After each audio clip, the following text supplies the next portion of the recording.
All right, everybody, welcome to Tesla Today. It's a very special episode. We have two amazing guests with us. Warren Redlich has his own YouTube channel, as many of you know, and Randy Kirk also has his own YouTube channel.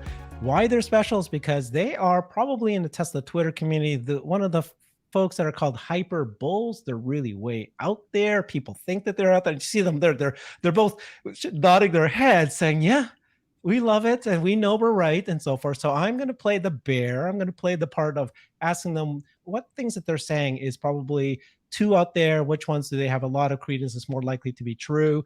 And I'd like to ask some questions about how investment firms who are fairly conservative, how they compare. And then I'd love the two of them to ask each other questions to find out how they might differ. And I bet you they will. So welcome, Warren, and welcome, Randy. How are you both doing? Doing great. Thank you. No complaints. Right. Those Texas guys keep complaining about the weather in Texas. It's like 100 degrees. Yeah, I live in Riverside. If it's not 100, we think there's something wrong. What are you talking about? All right, so there you go. We start off the bat with don't complain about anything. Everything's great. Okay, so the first question I have is I just did a Cyberbulls episode and Gary Black was there. And one of the comments he made was investment firms, they don't like to put projections in earnings of products that are not for sale yet, and you can't draw a line out for revenue. I got a few comments from the folks who, sided with him, believing that that's the case. How do you guys believe that? Do you put value in the company when they don't even have a product yet? Or is that part of investing that you actually start to put value before the product comes? I think what you should be doing when you value a company is you should be making a probability estimate of what's likely to happen in the future. So you can model what robotaxi. I think the big driver for me for the next several years is robotaxi, and you can get to bot also. And it's not hard to model because we have Uber and Lyft as an example, and you can take Uber and Lyft and then say, okay, what would the differences be? And you can come up with some sort of value of what robotaxi would be worth. And then you can say, I don't know whether robotaxi is going to happen or not, or I don't know when robotaxi is going to happen. And you can try to say, let me assign a probability to what's the probability that robotaxi is going to happen, let's say by the end of 2026. Because like my target is out to 2030. And if you say, as far as I'm concerned, if robotaxi happens in 2027 or 2028, it really doesn't matter, because as soon as it happens, what matters is how many vehicles did you build, because you turn all those vehicles into robotaxis and everything changes. So the result in 2030 is not very different whether robotaxi starts in 2024 or 2028, because the robotaxis exist in 2030 in roughly the same volume. And if you say, all right, there's a 20% chance that the world will be dominated by robotaxis in 2030, Tesla robotaxis in 2030. What's that worth? And let's assign 20% of that value to our current valuation. If you say we're not going to consider it at all, what you're effectively saying is we assign 0% probability of that happening. And look, I studied mathematical economics, and if you're going to say I'm a Wall Street analyst and I analyze stocks, well, you have to use probabilistic analysis, or you're not really that sophisticated. It shouldn't be that hard to. Now, it may be difficult to come up with a probability, and you could say, hey, I think and you say it right up front. I think the probability of this scenario happening is 10% or 20% or 40%. Assign a probability to it and say, taking that into account, this is what I think the value will be in 2030. And now I can backtrack and say, what would I pay for a stock today that's going to be worth that much in 7 years? And if you don't do that at all, what you're effectively saying is I'm assigning 0 probability of that happening. Same thing with bot. Bot's a smaller probability, but also a higher valuation. And if you apply those, and of course, Randy and I have a very high probability of both of these happening, so our valuations are higher. But even if you assign a low probability like 10% to a robotaxi future of Tesla having a dominant robotaxi position in 2030, it still dramatically increases what the stock would be valued at. Yeah, I think that I would say that that's exactly how everybody values everything that's future. I mean, what other method would you use to value something that's future and also unknown? I think actually, Herbert, you came back on that very show with Gary Black and said, what about pharmaceuticals? They're years out. They're 7, 10 years out from getting an approval on something that they're working on. And yet when they break the news that they're at a certain level, maybe they're to the point of human trials, or maybe it's to the point of animal trials, there's a value placed on that probability taking place. And if it does, of course, it can be hugely profitable to those who get in early. Well, when you're talking, of course, I'm all for the future of robotaxi, and for just FSD. FSD alone, separate from robotaxi, has massive value, because even if you're charging 10 or 15,000 and people only use it for getting around town, the value on that is incredible. And then you add robotaxi on top of that. But when you start talking about Optimus, and here's where maybe Warren and I differ, I think Optimus could start selling it maybe Thursday. See, I'm more on Randy's side, by the way, Warren, to be curious why you would say robotaxi is more likely. You're supposed to be the bear, Herbert. I'm the bear. I think robotaxi is going to happen. Sorry, I think Optimus bot is going to happen, and I think that I actually think my view on Optimus is more accelerated than most bulls, because I think Tesla not necessarily has to sell them, although I would like to see them sell them, but they have to make a high volume of them to generate the training data. Like, they have to manufacture a lot of bots so they can generate the data that will let them make the bots more effective. That's what they did with the cars. They made a lot of cars, so they're generating data so they can train the software on the data generated by the cars. So it doesn't make sense for Tesla to make 100 bots. It makes sense for Tesla to make 100,000 bots or maybe 1 million bots and set them out there in the world doing things. And that generates a lot of data. If you're going to have all this computing power in Dojo, which, remember, late 2024, Tesla's going to have 20 times the computing power they have today. And the curve is going up fast. So late 2025, so the volume of computing power they're going to have, they're going to want lots of data from bots so they can make bots more effective, because the sooner you train the bots, the sooner you uncork that value. I have advocated and been shouted down that Tesla should have a bot beta program, that we should be able to buy bots ourselves. Randy would buy one. I'd buy 2. And we just take our bots for walks. I take my bot country line dancing, see how it does, right? There's your training data. Take it for a walk in the woods. Take it for a walk on the beach. Giving regular people access to bot, and we pay for it. You're generating revenue from it, but giving regular people access to bots puts bots in different situations and generates more edge case data. I have a more of a, what would you call it? A different kind of timeline. So my timeline would say you make a bot that is capable of doing 50 functions in a factory. As Scott Walter has talked about over and over again, if it can go over and pick the right thing up and walk it over and put it in the right spot, that is a thing. If it can do that consistently and always do it 100%, you've got something. If it can always put a bolt on a screw, if it can always do some quality control analysis as things are going past it on a line, and pick up the items that are bad, if it can put things in a box. So you could have 50 or 100 or 200 things that the bot can do. Well, I think it could really be thousands of things, because all you need to do is stick, let's say, 100. I know I've kept on saying 1,000 bots built by hand this year, which would be very, very low amount of money compared to the potential future. So you build 1,000 of these things by hand, you put them in a room or 10 rooms or whatever, and you have one manager handling, say, 10 bots, and each of those 10 bots is being trained on a specific thing. It's got tools in front of it, it's got a tool bench, whatever it is. You set up these specific applications that you want it to do. Well, every time one bot learns how to put the bolt on in a certain way, all the bots get the over-the-air update. So in my opinion, I could be completely wrong, but in a very short period of time, these bots have a lot of capability in terms of factory work. And that's where they have the greatest value, not in your home, not even on a construction site, because that's much more complicated, but in a factory, in a space, in a confined space, you can get these things to the point where you would need millions, and you could be generating billions. So if I can address that, I think that this misses. I think this misses fundamentally with the idea of you want to generate high volumes of data. You don't want to build 1,000 bytes by hand. You want to build 100,000 bots by manufacturing.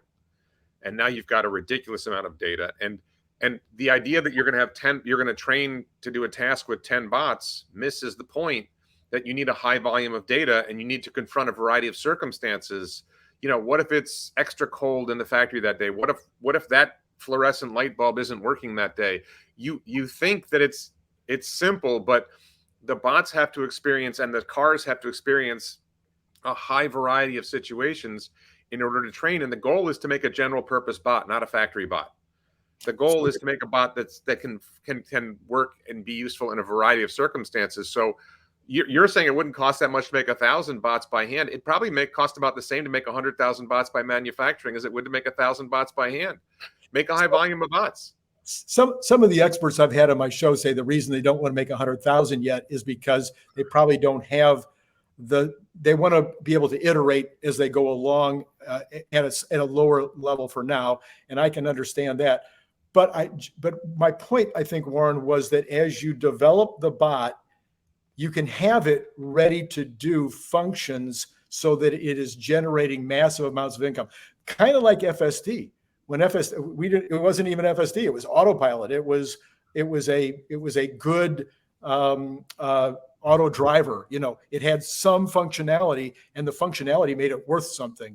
So you can have the bot have some level of functionality now that makes it worth $50,000 a year in terms of leasing it out, because that's, if it works for a shift, it's worth many times that per year. So 50,000 would be an easy number to get. It costs you $6,000 to $10,000 to build it. So you're getting massive return on investment. And by the way, it is now in the field and it is generating data while it's paying you, just like FSD did. You were already paid for it. It was in the car and it was generating the data. So it's exactly a similar situation where now it is getting that reflection or that cold day or whatever it happens to be in the real world. And that data is now being able to be uploaded to all the rest of the bots. Hey there, thank you for joining me. If you can, please consider supporting this channel so I can keep it going. It's a lot of work arranging all these amazing interviews. One of the easiest ways is just to click that join button and become a member of the channel. Thank you very much. Let's get brighter. Okay, so let me ask you some bear questions, okay? And then we'll break it down to FSD and then we'll do the bots. So the bear question that just saw this weekend was somebody said that hardware 4 on the current hardware 3 and of course hardware 4 in the robotaxi and the Tesla cars today, they don't have the high resolution. That when Tesla says, hey, we've got 400,000 FSD beta testers, we have 4 million cars out there, that it's not about the volume of data, it's the quality of data. Then when you look at Cruise and Waymo, they have incredibly high quality data. So even though it's like 1.4 million miles is captured daily by Tesla in a day, in 14 hours, versus it in the whole lifetime of Waymo, it doesn't matter. What matters is quality of data, number one. That's the big thing that they're saying is, like, that it's all bullshit. There's not an ability to teach this thing anything. What's your reaction to when you hear that question? Randy, you want that one? So I'm ready, but I'll let you take it. I think, first of all, I think that anybody that's a bear on FSD should have to get behind the wheel and use it for a week before they have any right to speak. And preferably they would get behind the wheel 6 months ago and now, and see the improvement. And then maybe they would take a look at ChatGPT for a while and spend a little time on the computer playing around with ChatGPT and giving it prompts and then waiting for the prompts and then giving it new responses and new prompts to see if they can refine the results that they're getting, so that they get a sense of what large language models can do. And then if they could connect those two dots, if they somehow just get their mind around both of them at the same time and say, okay, this is like a convergence of technologies, because Tesla is saying, we're going to do what ChatGPT is doing or GPT is doing, but we're going to do it with vision and with 3D video rather than with words, so that the 3D video can predict what's going to happen in the future. Anybody that could go through that part of the lesson and still come out on the other side thinking that FSD isn't going to happen someday, I'll give it, Stephen Mark Ryan was probably the earliest one to put the prediction at 2025. Okay. If Stephen Mark Ryan wants to say 2020, I'll go with 2025. as Warren says, 2028, it's all right. But quite frankly, I think it's way sooner than that. Let me address the quality of data point. What Tesla has right now is 8 camera on hardware 3 is 8 cameras generating, I think it's 720. Is it 1080p or I think it's 720p images, 30 plus frames per second with substantial color depth and substantial dynamic range. That's extremely high quality data. The idea that way more, and the issue is not, I mean, if you follow people in machine learning, it's high volumes of data matters. More data, more compute. The idea that if you had 320 by 240 grayscale data, yeah, that probably wouldn't be that great. But we have fairly high resolution cameras generating if the 320 by 240 was like a frame a second, well, that wouldn't be enough. But we've got a huge volume of data. I've watched what my car sees. You can see you can record and see what your car saw. It's excellent data. It's not even clear to me how important it is to have the higher resolution as opposed to having the higher processing speed in hardware 4. I think it's just that the cameras are so cheap to get 4K cameras now that you might as well get 4K instead of, you probably can't even get 720p cameras anymore. So I don't understand this quality of, like it's never been about image quality. It's been, you've got to train to recognize objects. And it's not like the stop sign. We just had this celebrated incident where the car doesn't stop for a stop sign and a red light. They're clearly visible on the screen of the car when you see the image, right? It's not like the thing that it's failing to do is the result of not having sufficient resolution or sufficient color depth. It's that they're encountering edge cases like stop sign around a blind corner or traffic light scenario where there's 2 green lights and 1 red light that appear to be facing the car. That's the AI addict video. And you can look, I can find scenarios where I can make my car fail, right? I know where they are. And I also know my job is to stop the car. So I think this scenario of, oh, you need better quality cameras. No, the cameras are fine. You've got to expose the cars, the software to high volumes of data and process it with high amount of compute. And that solves the problem. I think the biggest question is whether hardware 3's inference chip in the car is sufficient. But, everybody from Tesla, including Andrej Karpathy, who's left, has said it's more than adequate. Andrej Karpathy said the chip could remember the Earth. Right? So, I think there's this fantasy that that's a problem. It's not. Okay. So I've got 2 more bear arguments. The funny thing is that they're both on either end. As always, right? So one side says, don't you realize that sure, FSD can do 99% of driving today, but you can't roll that out as level 3, level 4, level 5 until you get 99.999999%, the March of Nines. So that's one. It'll never get there because you'll never be able to solve these edge cases. It'll take decades.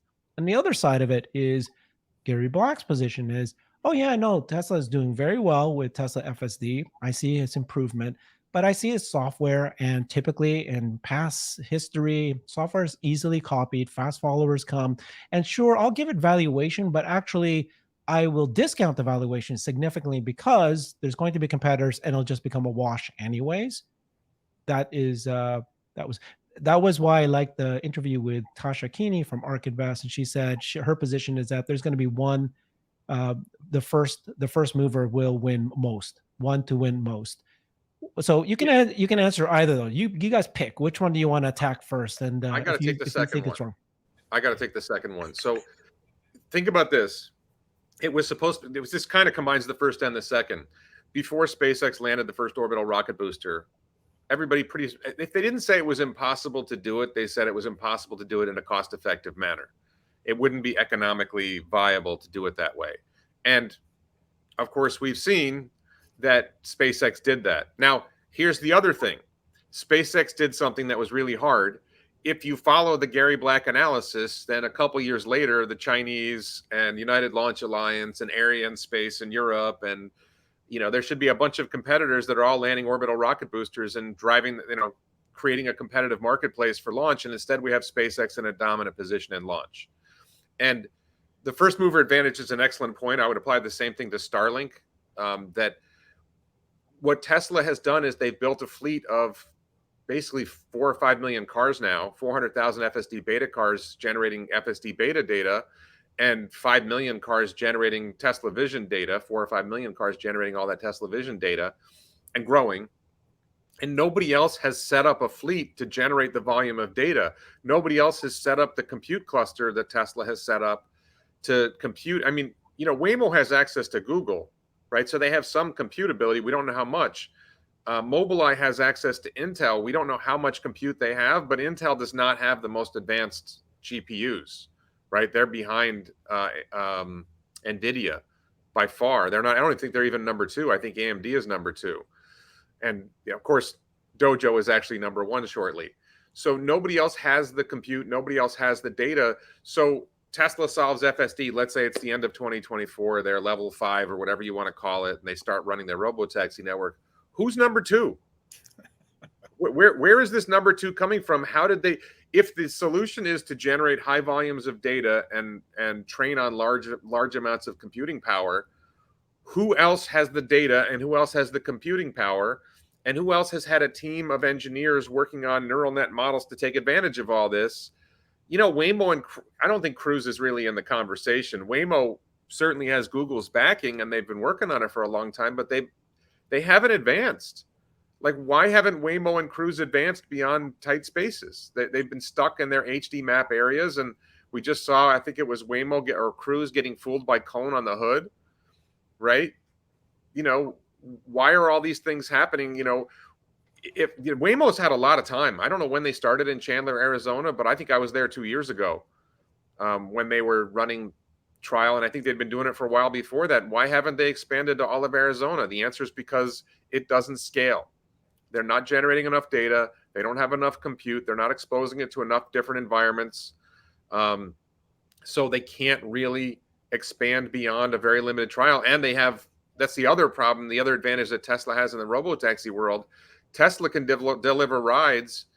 The cost of delivering a ride in a Model Y, let's say, is somewhere in the ballpark of 15 cents a mile. If Tesla owns a robotaxi, their cost of delivering the ride is around 15 cents a mile. They can sell rides for $1 a mile and make a huge profit.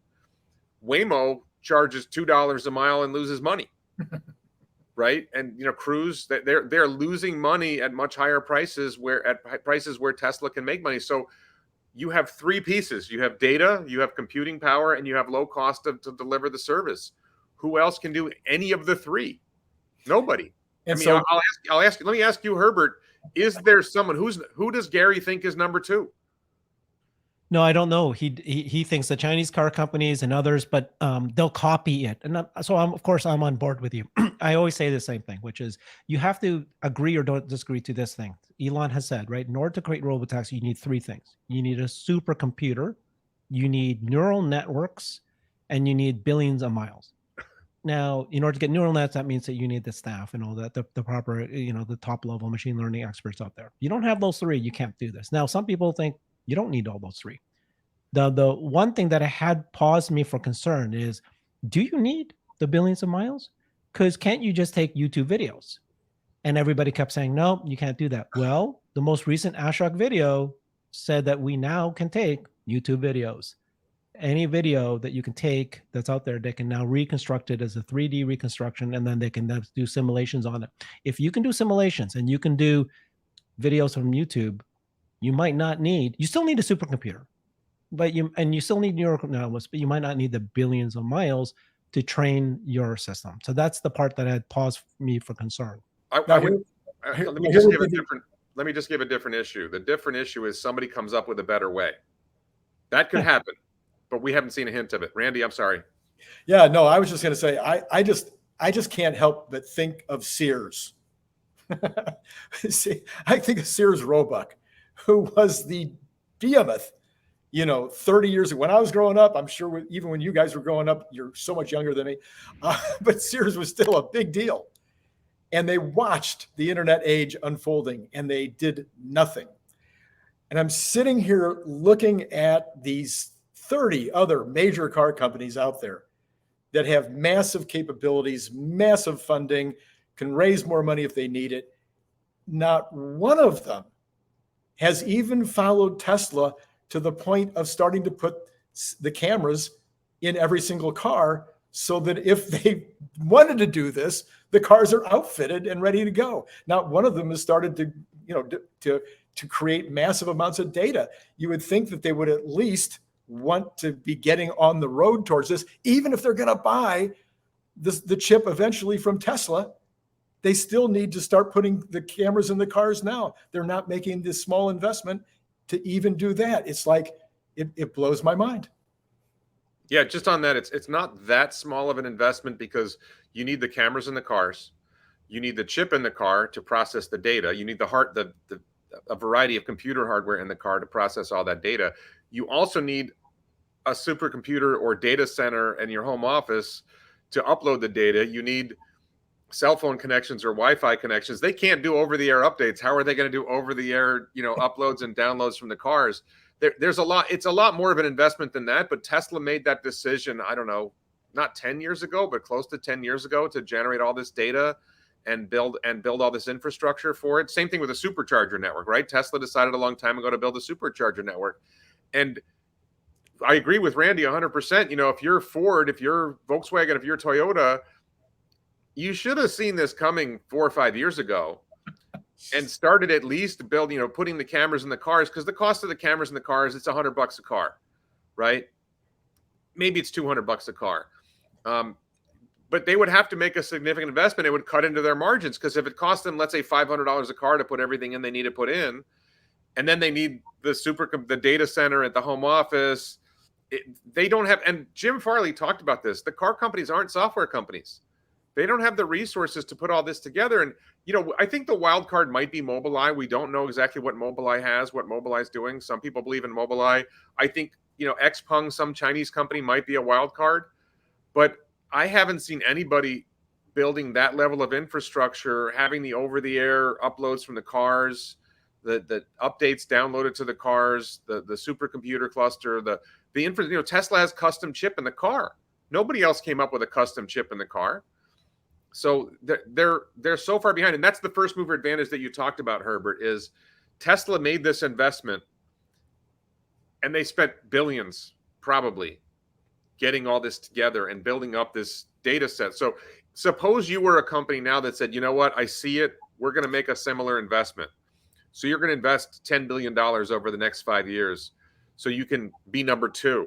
The problem is, by the time you're there at number two, Tesla has improved 5 years faster than you do. They're 5 years ahead of you, and they have a lower cost to deliver the service.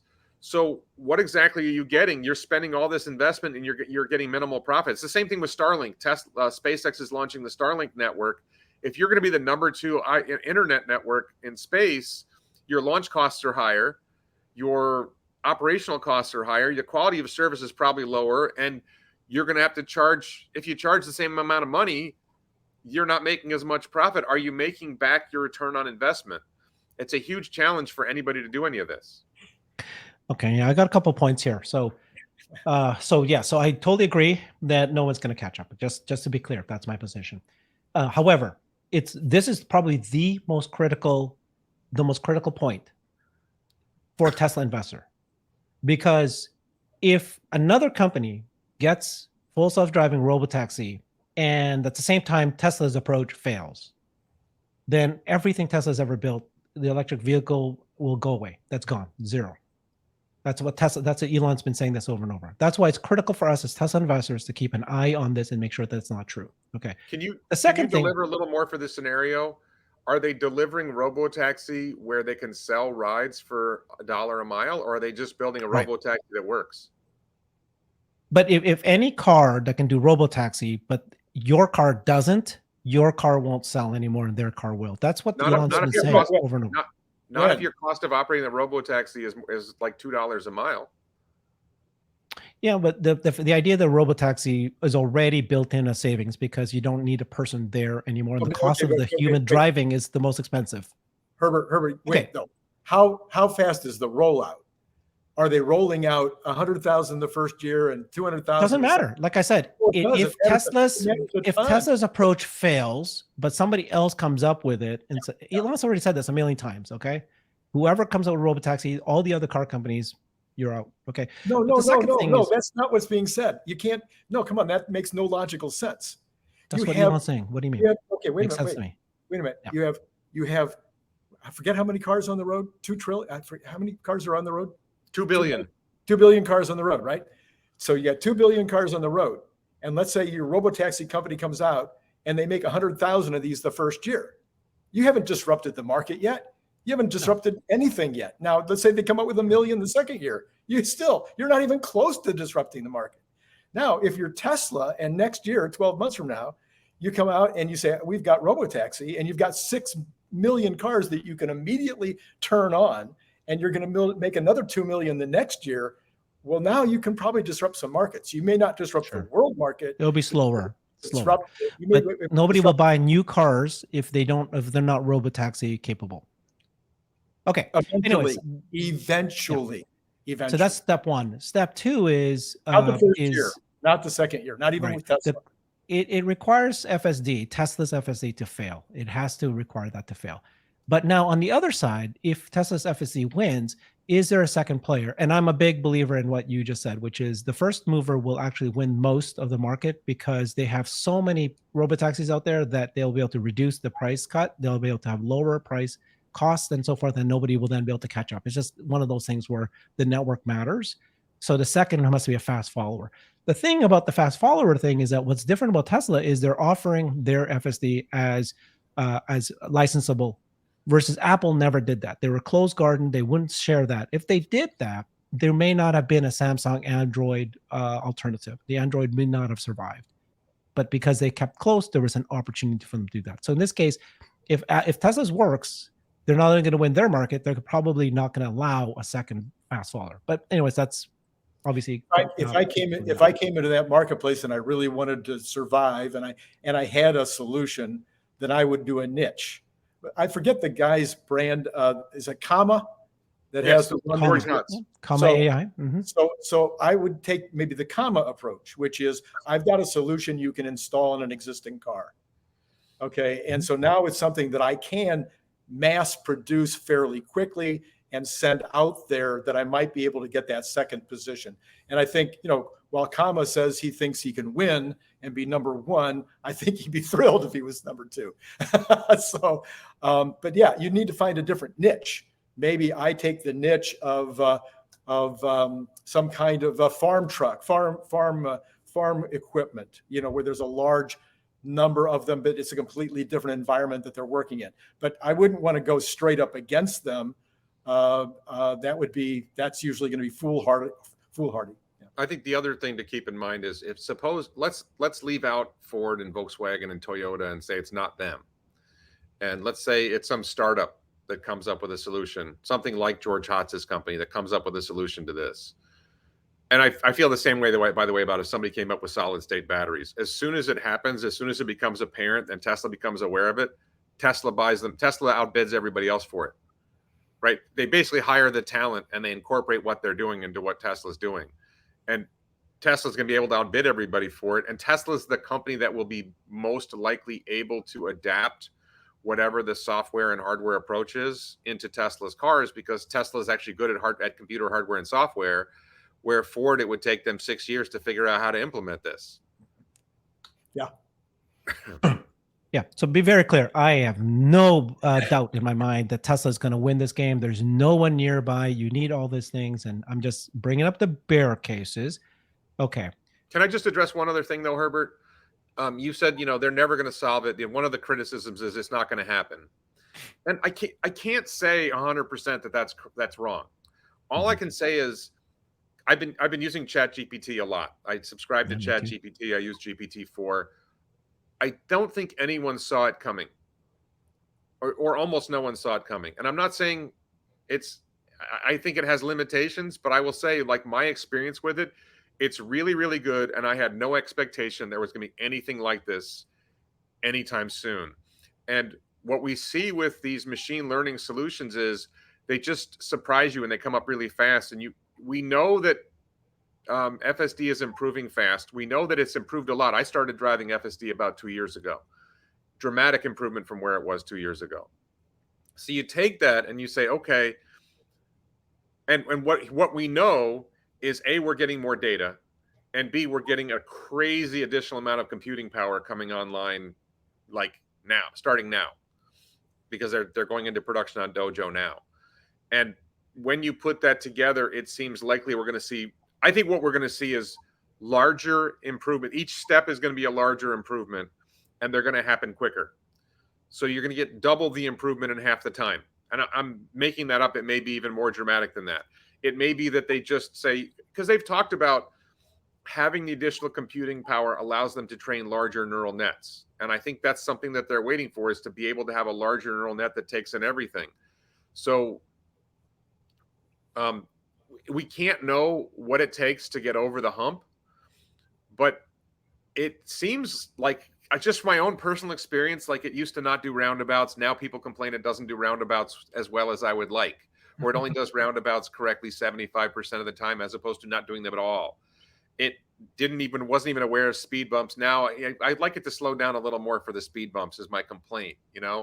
I routinely drive in downtown Melbourne, Florida, with FSD. It handles complex intersections. It handles pedestrian traffic. It handles weird signals. I routinely drive coming home. I live in Rockledge, Florida, north of Melbourne. There's this particular complex intersection that it handles that it didn't handle well, I don't know, a few weeks ago on the previous version. And all of a sudden it's handling this intersection. It's like a sharp, like a 120-degree right turn followed by a 100-degree left turn that happens really quick. And you have to make a lane change and do all that. Like in the middle of it, you got to go from the right lane to the left lane or cross over the lane. And it went from like really struggling with that to just bang every time. And so I think we're seeing a lot of improvement like that. And it's just really what's going to happen is we're going to get this larger neural net approach. And I think we're going to see substantial change really fast. And it's just hard. It's hard for humans to see the improvement happening in that way, because things haven't improved that way in our lifetime. Yeah. Okay. No, we're all in agreement.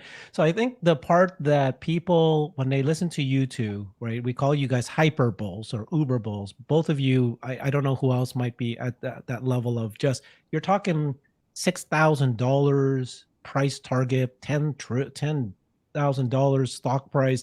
When you throw out numbers like that, people are going, that's $18 trillion market value of this company. And it's just hard to really believe that this is the case. Like, a lot of good things they say must happen in order for that to happen. And so many of the bulls are very bullish. We totally see robots, we see FSD, we calculate the business models of what would happen, but very reluctant to say it's going to be $10 trillion. That's the part, right? So what makes you guys different, and then how are you two different? Who's the bigger hyperbull? Not that matters, but yeah, curious. Yeah. So Warren has famously said on his show, I think it was on his show or my show, that I'm a bigger uber bull than him, which I wear that proudly, but I don't know, Warren. Your napkin math is one of the reasons I actually have a show today. It's because I used to spend my whole Sunday afternoon with you. It was like, what am I doing here? I'm not watching football. I'm listening to Warren Redlich. So anyway, it doesn't matter. At the end of the day, It doesn't matter whether it's 20 trillion or 5 trillion or 100 trillion. The reality is that there are 5 businesses that Tesla does already. So some of them, like the car lineup, is done. It's working. It's running. The energy storage, it's up. It's running. They have factories. You can look at CyberTruck, which is, in very small production, but it's not like there's going to be any real struggle getting it into full production. You've got Dojo that is now in production. You have the robots, which are being, right now they're being implemented. They're working in the warehouse, according to recent information that's just come out. They're literally working in Tesla's facilities right now.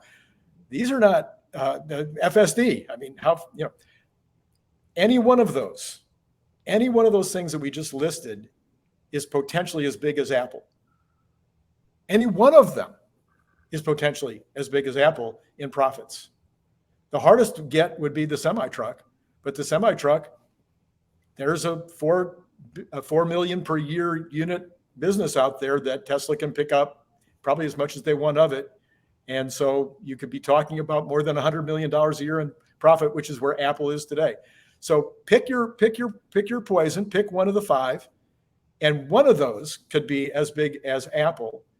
You put together all 5 of them, and of course, the anybody with a brain, I think anybody with a half a brain that believes that the Optimus robot could eventually take 20% of factory jobs, 10% of factory jobs, can put a more than $1 trillion valuation, or more than a 2, more than a 3, more than a 4, probably more than a 5, just on that portion of it. So you put it all together and you go, why aren't people taking this bet?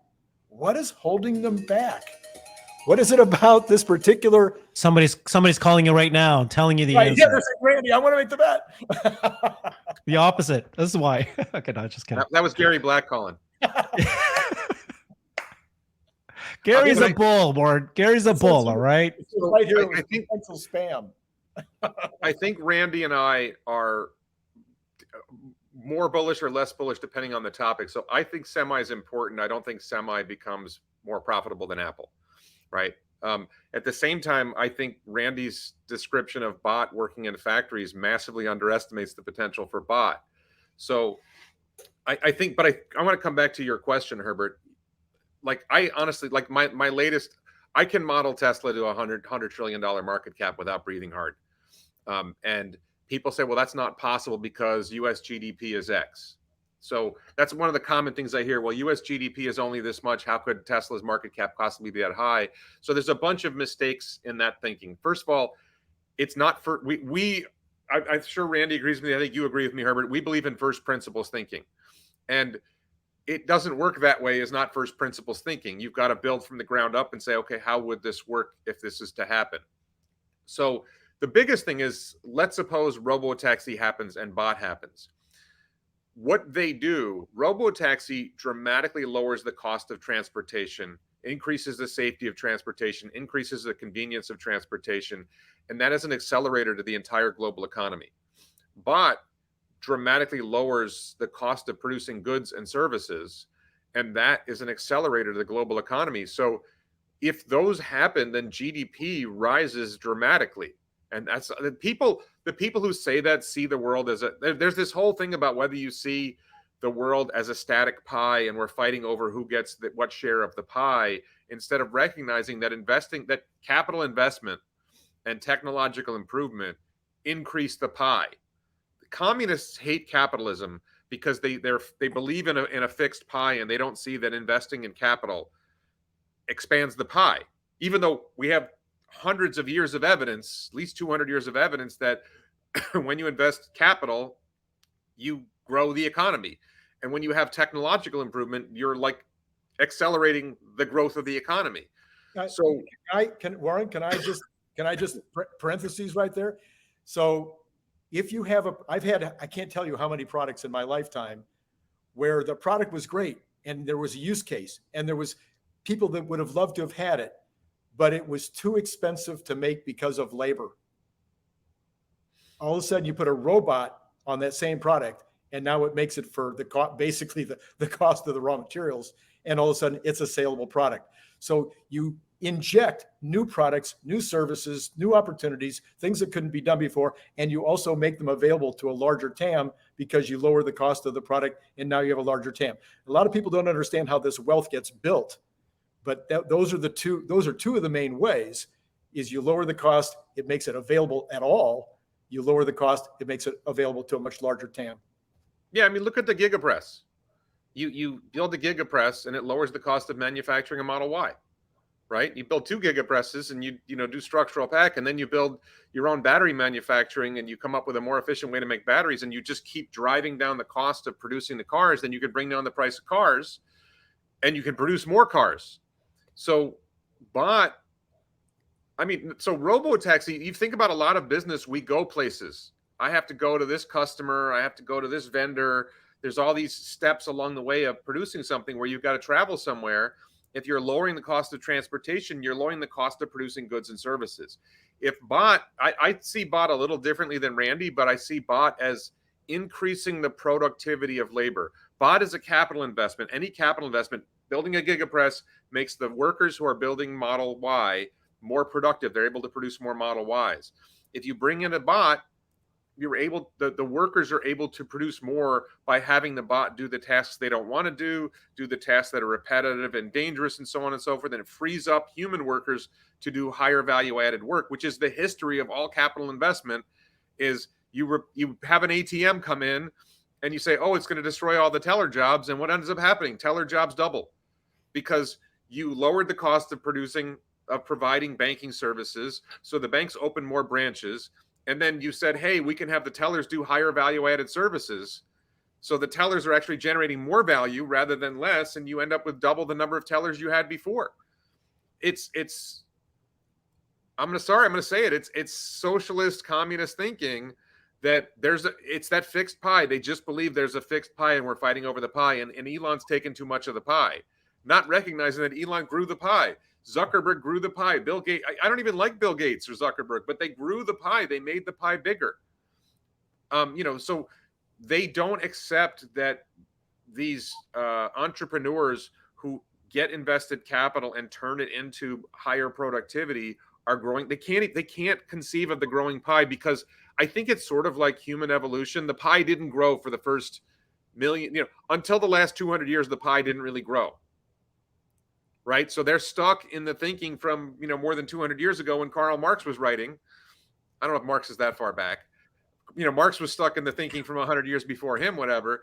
Adam Smith saw it in The Wealth of Nations in like 1776. He saw it 250 years ago or so. But a lot of people didn't see it. And a lot of people still don't see it because evolutionary, we're wired to believe there's a fixed pie and I got to fight that guy for my share of the pie. I got to fight my brother for my share of lunch. So very, very, very good point. So obviously at one point, no one thought that it's possible for a company to be $1 trillion company. Now we're talking about Apple being a $3 trillion company. And 5 years ago, 10 years ago, that was like an impossibility.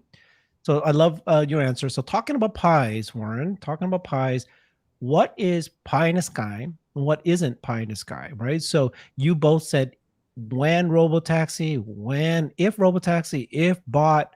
All right. Tell me which of the businesses Tesla's in that is not pie in the sky. Absolutely not pie in the sky. What would happen? And then I know that we probably have different opinions of what we think is pie in the sky. Right? So let's walk me through which ones of your assumptions you feel are absolutely going to happen, and then other people just really think that that's pie in the sky. 1 terawatt hour of energy storage is going to happen. I mean, a year by 2030, I might push my year back, my timeline back to 2031 to make all the bears happy. But I think we're going to see 20. I actually think, based on recent information, I think we're going to see 20 million vehicles sooner than 2030. I think Tesla, what they said at the master plan part 3, they may be pushing from, I was expecting 2 terawatt hours or 1.5 terawatt hours of energy storage. I think they may be going for 1 terawatt hour a year of energy storage. But those are pretty clearly going to happen. The business model is just overwhelming. The demand is overwhelming for both of those. I wouldn't say robo-taxi's pie in the sky. I just, I would say there's a very, very high likelihood we're going to see robo-taxi operating really by the end of 2025 and maybe sooner. Optimus, I think it depends on what your expectation of the robot is. So I think this is where Randy and I may disagree a little bit. I think a really short-term expectation for the bot that I think is hard to shoot down is identify jobs where all the bot has to do is walk around and observe. Okay, it doesn't. Once you add manipulating objects, I think things become a lot harder for bot. I don't know how much harder, and the way the Tesla team talks about manipulating objects, maybe that's not as hard as I think. But imagine you have my favorite example of this is imagine you have a factory and you want to patrol the perimeter of the factory, and you currently have a security team of like 10 guys walking around the factory. And you say, you know what, we're going to have 10 bots walk around the factory, and we're going to have 3 guys at the central, 3 guys more centrally located. And when the bot sees something, it's got processing power. Okay, it recognizes that's a squirrel. I don't need to worry about that. Wait, that's a human. I need to worry about that. The bot doesn't have to intervene. It just has to be able to see. And so you've just saved 7 security guard jobs, right? And you've made the other 3 security guards a lot more productive. How much value did you generate for the owner of the facility? And how much did it cost to deploy those bots? And there's probably more than 1 million jobs like that in the world. And maybe 10 million jobs in the world like that. I mean, there's, 8 billion people on the planet. There's a lot of jobs, just taking jobs where you just need something to walk around and observe is not, that's not a high bar to get to with Optimus. When you get to pick up object and move it, right? Okay, now you've got a separate thing. And I think it seems to me like the Tesla team is really optimistic about that. But I think there are some real challenges. Like, look, I have 2 kids. One of my kids is not very good at putting screws in, that fine motor coordination, the fine manipulation of objects. That's hard for humans, for a lot of humans. So I think, having bot being able to screw a screw into a hole, I gotta think it's going to, yes, you can have it in a very tightly constrained environment. Maybe it's going to be able to do it, but I have a feeling it's going to take a while to develop that kind of skill set. So which kind of object manipulation they'll be able to do when, but mopping a floor, like if it gets the floor mopping a little wrong, how much does it matter? Right? Cleaning a toilet. Like if it cleans it, like nobody wants to clean a toilet. A bot's not going to mind cleaning a toilet. Like there's a lot of jobs out there that we don't want to do that, if it misses a spot cleaning the toilet, is it the end of the world? No. And frankly, the human probably is going to miss the spot too. Because the humans we hire to clean toilets are probably not, we're not sending our best people for that job. So I think that's the one that I think is the biggest leap, but I don't see it that much of a challenge. The one we haven't really talked about yet is AI training as a service. It really looks like AI training is going to take off. And I think Dojo is going to be the market leader in AI training. And that alone, we haven't even talked about that. And I think that might be $1 trillion market cap. So, and yeah, I mean, I don't know. I'm trying to think I'm kind of rambling. Let me sit on that. And I don't know if Randy wants to follow up. I've got 2 more questions to ask. Did you want to answer that, Randy? Yeah, the only thing I want to say is that I've had 7 or 8 experts, and some of them on multiple times, like Scott Walter. These are individuals who work with robots, who designed robots, who created robots. I've listened to many hundreds of hours of other shows, YouTube shows and whatnot, where we've had other robotics experts. And then we've got all the robots that are out there that are already doing tasks. You have all kinds of them that right now it's just the arm and the hand and the fingers, and they have certain capabilities of manipulating. So what we're really talking about is bringing all these technologies together in a humanoid form that's able to walk around and see. And the seeing, just like it is on the robotaxi or the full self-driving, the seeing is the key, because once you can see, now you can make decisions about getting that screw exactly in the hole that you can't make if you can't see. You don't have to be nailed down in order to make sure you always put it in the right place.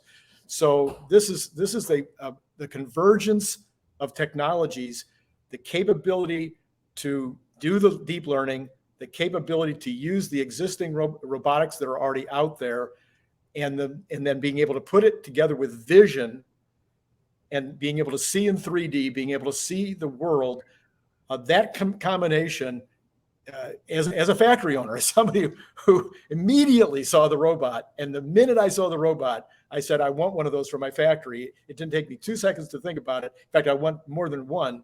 I could already see multiple jobs that robot could do in the very first form when it first came out on the stage. I'm like, no, Well, I want it now. Randy, the question was, what is pie in the sky? What's not? It sounds like So I your see no answer pie in was the sky. robots are not pie in the sky. Yeah. No, it's the biggest deal that they've got, and it's going to be So soon. nothing to you is pie in the sky. You think FSDs solve problem. You think bots are solve problem. You've got Tesla Semi. You got energy. You got AI. You've got cars. You think everything that they're doing is not pie in the sky. Absolutely. The only thing that's pie in the sky really is Dojo as a service. And the reason Dojo as a service is pie in the sky is because Elon says he hasn't decided whether or not he's going to offer it as a service.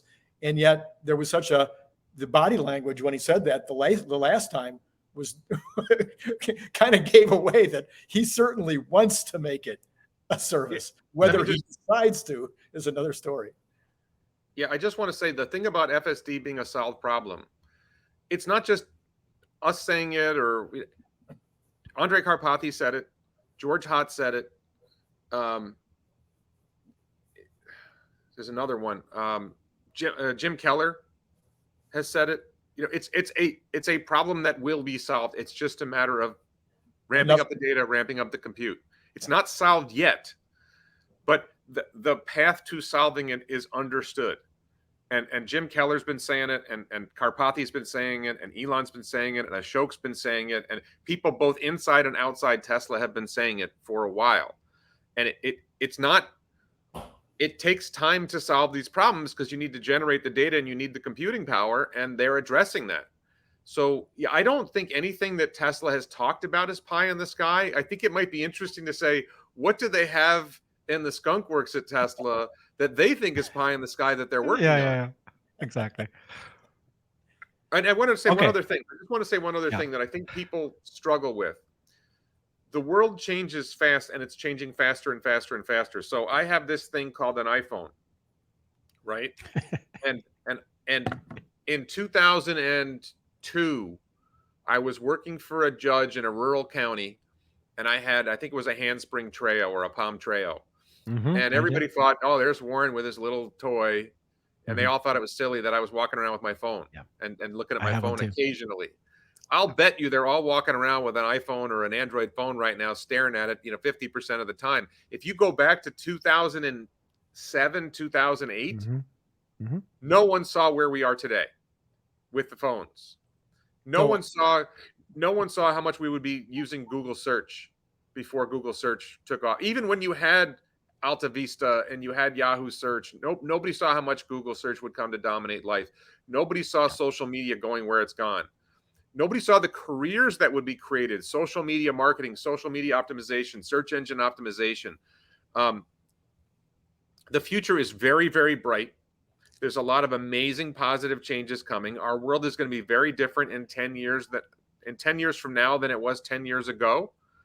And the vast majority of these changes are going to be massively positive, and the world isn't much. And so, I'm very optimistic that the future is bright.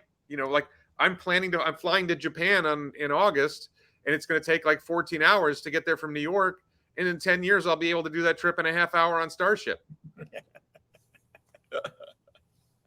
Love it. Love it. Okay. You guys are both very intoxicating. I'm almost like believing you. So I need to pause myself and ask you the question, why should I believe you guys, right? What have you said so far that has actually come true, right? Both of you have been Tesla bulls and fans for a few years now, at least, some even 5-10 years. What have you said in the past that has actually come true? Why don't we start with you, Randy? Then we'll get to you, Warren. Okay. I can only think of 4, and there might be but I can only think of 4.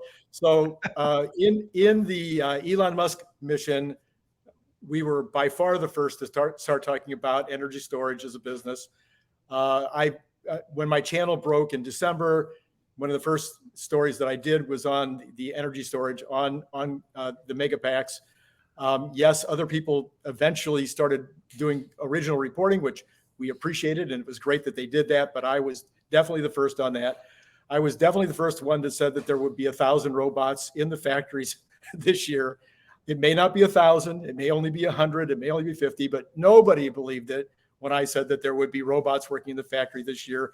And still, nobody is agreeing with me that they will build 1 million robots next year. I don't have a single person that agrees with me that they will build and deploy 1 million robots in 2024. And then about 3 weeks ago, was it? No, the 1st of July, I guess it was the 1st of July. No, yeah, the 1st of July, just a couple of weeks ago. I was by far the closest on the number of vehicles produced. I'm sorry, not produced, sold at 460,000. I hit that one out of the park. I tell the folks that watch my channel, that was just, one time. I got it that time. Probably won't ever happen again, but I got it once. And then I also was the first to predict that we'd be looking at 300 that the stock would be moving to 300 this year. And then I moved my prediction back from the end of the year, just about the time that it took off is when I predicted that probably we'd be at 300 before the earnings day. Nice. So let me. I'm going to say, I have never claimed to be good at making short-term predictions, and I don't think I am very good at making short-term predictions, especially with the stock price. I do think that in 2016, late 2015, when SpaceX landed the first orbital rocket booster, what I saw was a guy whose company can do that, can do great things. And so I started investing in Tesla in 2016. I wasn't a YouTuber making videos about this stuff until 2019. But I think rather than claiming that I made great predictions, I will just say that Tesla has delivered what people said they wouldn't deliver, which is a high volume of vehicles. They're now basically making 2 million vehicles a year when people said they wouldn't be able to make 500,000 a year. I think that if you look at where FSD is today versus where it was on Autonomy Day or 2016 when I started buying stock, I think you can see like massive advantage. If you look at how it is today versus how it was last week, you're not going to see a lot of improvement. But if you look at where it is today versus where it was 5 years ago, you're like, wow, okay, that's pretty amazing. So we've seen Tesla make massive improvement. I don't think I saw the energy storage story until Battery Day. And so I don't think I forecasted ahead of anyone. I think it's more that Tesla, I love the phrase, Elon said it in an interview with Everyday Astronaut, we specialize in turning the impossible into late. And I think we've seen Tesla, some things have been on time or early. Model Y came early. Most of the things that Elon's companies do take longer than he says they're going to take. And that's a very Silicon Valley thing to do, is you preach your vaporware and it takes a little longer to get there. But setting aggressive timelines gets things done quicker than if you don't set aggressive timelines. So yeah, I'm not going to claim I've got some great predictive power. I'm saying I see what I saw in 2016 was this is a company that's going to do great things. Late 2015 into 2016. And the more I researched it, and I've spent since late 2015, I've been researching it more and more. I've been paying more and more attention. And I've been waiting for someone who's critical of Tesla to say something persuasive. And I've been waiting and I've been waiting and I've been waiting. And I'm really looking for somebody to show me why our hyperbull thesis is wrong. And I don't hear it. I mean, I can criticize Tasha. You had Tasha Keeney on. I don't like their Monte Carlo approach. I generally agree with them on their bullishness. I think they're maybe not bullish enough, but I don't particularly think the Monte Carlo simulation approach is the best approach. But regardless, I like I think their numbers are not crazy. But who's the critic of Tesla from 2016 who was right? Who's the critic of Tesla from 2018, 2019, 2020 who was right? They're not. I mean, the only criticism that has been laid is they're not going to have robotaxi when they say. And I got to give them that, right? It's taken longer to deliver self-driving than we all thought it would. But I will say that when I look at the people who are, I would consider machine learning experts, and I'm talking about Jan LeCun at Meta, and Sam Altman at OpenAI, and even the critics of AI saying this is going too. I mean, look at the criticism of AI; it's going too fast, right? Mhm. The criticism is it's happening too fast. If that's your criticism, then I'm pretty comfortable with my investment. I love you. That's great, Warren. Appreciate you. This is a great way to answer that question. It wraps it back to the original question I asked you guys, which is, do you give value to products that are not yet a product, that hasn't been sold yet? And I think the other angle about that is that well, you should, if you're talking about Tesla, because Tesla has again and again and again told you a product that they're going to launches it, and then tells you a next product and the next product and the next product, and they keep launching it and succeeding exactly what they said that they were going to do. Some things are taking longer, and that's a criticism. It's hard to say that they will not solve these problems that they believe strongly that they're going to be able to solve. Not that, not that they can be infallible. They can certainly fail, but it's like if you're playing a gambling and they've got 20 products and then 3 of them will fail, I'm willing to take that bet with the 17 succeeding that happen to be the biggest markets in the friggin' world, right? So I love the way that you wrap that up. Let Yeah. me say this. It's not just Tesla. I think we can pretty confidently say that sometime in the next 6 months, a year, 2 years, NVIDIA will reveal a new GPU. Right. And that NVIDIA will step up their game on AI supercomputing because they're really good at it. Yeah.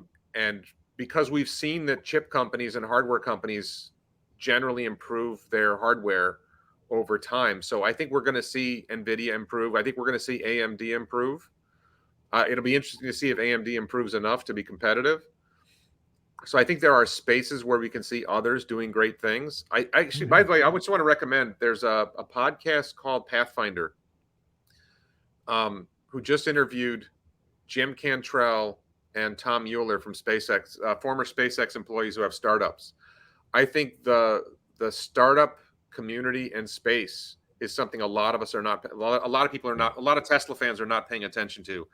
I think there's a lot of startup spinoffs coming off of SpaceX. I mean, Boring Company is a SpaceX spinoff. There's one called Parallel Systems that's changing how rail is used.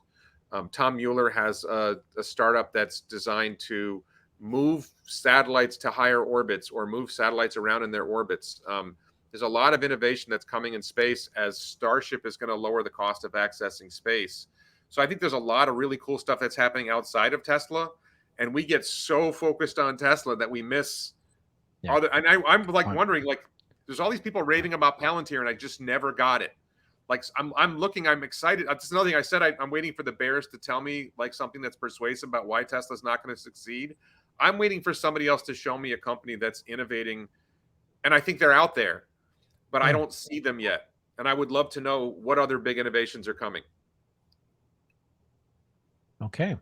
Well, thank you both, Randy and Warren. Both gave me good confidence that the predictions are not even just predictions, like just, taking what's happening now and likelihood, like you said, probabilities.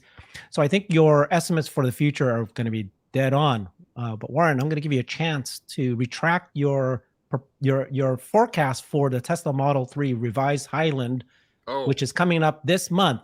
I'm going to give you a chance. Do you want to retract that before you lose badly to me? My definition of a Highland is, what's your definition? It has, I told you already many times in our last show, I said my definition, I'm going to give it to you.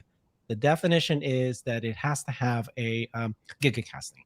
So I'm going to go a step further than most other people. There's definitely a revised car. It has to have a gigacasting. Otherwise, I won't consider, I'll let you win that bet. But I think you got to admit by now, right? You're wrong and you're still sticking by your guns. I'm still sticking by my guns, but I would say this. If we're going to say it's a refresh, then I think we would at least have to have Tesla announce it as a refresh. They don't have to have an event like the Plaid event. But if Tesla announced we've made major changes to Model 3, right? Whether it's a gigapress or not, right? Let's suppose we've made really substantial changes to Model 3 that are noteworthy enough that we're calling it a refresh, or we're calling it major changes to Model 3. All right. Then I would be wrong. Okay. Okay. And what I see is, I think I said this to you last time, the introduction of the new long range Model 3 with less range than the previous long range Model 3 is the people who believe in Project Highland reject inconsistent evidence. Like, why would they come out with a new Model 3 with less range right before they're making this massive revision to Model 3? Like, why wouldn't they just hold the long range until they've got the entire revision done? If it's going to, because they just started. I don't even know if they've delivered a new long range Model 3 yet. They just started taking orders on it a couple of months ago. Why would they do that unless, right now? And so, but anyway, like, sorry, what's your timeline? When is it going to happen? Oh, I'm not going to give you a timeline. it'll happen this year. If you go back, there was I don't know when it's going to happen. Yeah. If you check my Twitter, there was a tweet. The tweet was back in 2022, I think, or maybe even 2021. And there was this spreadsheet. And if you follow the spreadsheet, if there's going to be a Model 3 refresh or redesign of Model 3, it's actually Q4 of 2024. That's that spreadsheet that I think somebody referenced at some point in their Project Highland story. The start date is blurred, but the end date of the existing Model 3 is October 31, 2024. So that would suggest that the new Model 3 is actually Q4 of 2024. If that wasn't just some college intern hacking together a spreadsheet that nobody cared about. Okay. Well, you and I had a very long show exactly on this. So people who are interested to know both sides, watch that show. But right now, we'll just leave it at this. I still believe it's happening. You don't believe it's happening. We define a bit. It's a short-term forecast, so I was going to let you admit it's going to happen. You're sometimes wrong with the short-term forecast. I'm ready to be wrong. Okay, wonderful. Thank you so much, Warren. I appreciate you jumping on. Just really short notice, and this was a fun conversation. Yeah, we'll have to do it again. Thank you both. Nice seeing you both. Yeah.